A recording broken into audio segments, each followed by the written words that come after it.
നിന്റെ അമ്പലത്തിൽ ഇന്ന് കർണശബ്ദം കഥകളിയാണ്. കാണാൻ പോണ്ടേ? ആ ബോറടിക്കും, കാണണം. ഏയ്, നാട്ടിൻപുറത്തൊക്കെ വന്നിട്ട് ഇനി ഉത്സവം കണ്ടില്ല എന്ന് വേണ്ട.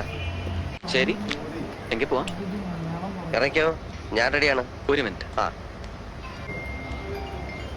എല്ലാവരും കൂടെ ശ്രീദേവിയും കൊണ്ട് പോയിരിക്കുക കഥകളി കാണാൻ. ശ്രീദേവിയെ ആ, എന്ത് പണി അവര് കാണിച്ച്? കുടുംബത്തിൽപ്പെട്ട എല്ലാവരും ഉത്സവത്തിൽ പങ്കെടുക്കണമെന്ന് അമ്മാവന് നിർബന്ധം.